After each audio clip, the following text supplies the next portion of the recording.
अगर अभी तक आपने सोलापुरनामा को सब्सक्राइब नहीं किया है तो प्लीज अभी सब्सक्राइब करें। नमस्कार, मैं हूं जावेद देशमुख। आप देख रहे हैं सोलापुरनामा। 24 घंटे सोलापुरनामा की कड़ी नजर।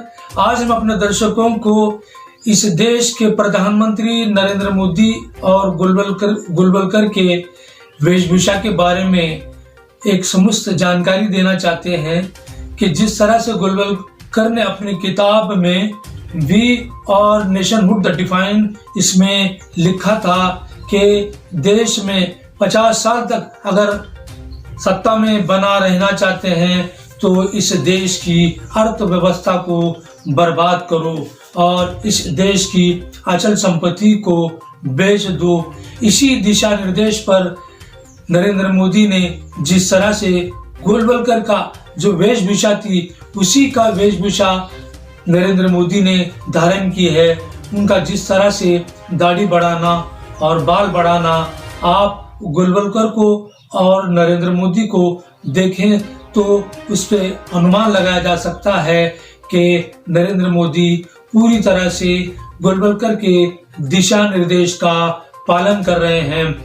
जिस तरह से संयुक्त राष्ट्र के विश्वविख्यात अर्थशास्त्री ने भारत की अर्थव्यवस्था पर चिंता जताई, उन्होंने कहा कि जीडीपी ग्रोथ -24 और 25 के करीब पहुंच गई है और देश में 52 करोड़ लोग गरीबी रेखा के नीचे आ गए हैं। जिस तरह से गुलवलकर ने अपनी किताब में लिखा था कि देश में 95% लोगों को गरीबी रेखा के नीचे ले जाओ और 5% अचल संपत्ति यानी धनवान लोगों को रखो जो सरकार की कठपुतली और रिमोट के सहारे चल सके। यदि अर्थव्यवस्था बर्बाद नहीं होती है तो दंगे फसाद करा दो। यदि अर्थव्यवस्था को पूरी तरह से देश की अचल संपत्ति बेच दो। उसी दिशा निर्देश का नरेंद्र मोदी पालन कर रहे हैं। जिस तरह से एयर इंडिया, रेलवे और सभी स्तर के BSNL जैसे अनेक सरकारी उपक्रम उन्होंने बेच दिया, उसी दिशा निर्देश का नरेंद्र मोदी पालन कर रहे हैं और वेशभूषा भी उन्होंने उसी तरह से धारण की है। देखिए गुलवलकर और नरेंद्र मोदी की वेशभूषा कितनी मिलती जुलती है। गुलवलकर RSS के दूसरे संघ चालक थे। उन्होंने अपने किताब में कई तरह के रहस्य उजागर किए हैं और पूरी तरह से इस देश को बर्बाद करने का सजेशन दिया है। देखिए, हम सोलापुरनामा की ओर से हम अपने दर्शकों को इस बात से अवगत करना चाहते हैं कि किसी भी न्यूज या मीडिया ने गुलवलकर के बारे में नहीं बताया।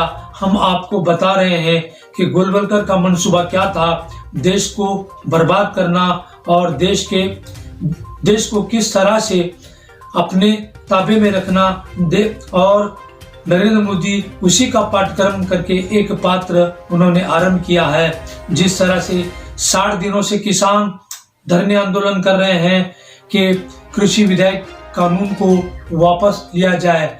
इस कानून में सबसे ज्यादा फायदा उद्योगपतियों का होगा क्योंकि MSP का उसमें उल्लेख नहीं। इसी तर्ज पर किसान आज 60 दिनों से आंदोलन कर रहे हैं। 11 दौर की बातचीत हो चुकी है लेकिन निष्फल रही है। किसी में बेनतीजा निकली बातचीत से अब सरकार ने बातचीत के दरवाजे पूरी तरह से बंद कर दिए हैं। किसानों ने चुनौती दी है कि 26 जनवरी यानी आज वो ट्रैक्टर मार्च काटेंगे। किस तरह से मोदी किसानों की अनदेखी कर रही है। एक वक्त था नेहरू ने कहा था कि ये देश कृषि प्रधान है, लेकिन आज ये डिजिटल प्रधान है और प्राइवेटीकरण का प्रधान है और उद्योगपतियों के साए में चल रही है। सरकार अपने कानून बना रही है। किसानों का, गरीबों का, बेरोजगारों का, युवाओं का ख्याल न रखते हुए ये देश आज पूरी तरह से धरातल के कगार पर है। सोलापुरनामा का उद्देश्य यही है कि हम अपने दर्शकों को ऐसे रहस्य और ऐसी बातें बताएं जो जानते नहीं है। देखते रहिए सोलापुरनामा।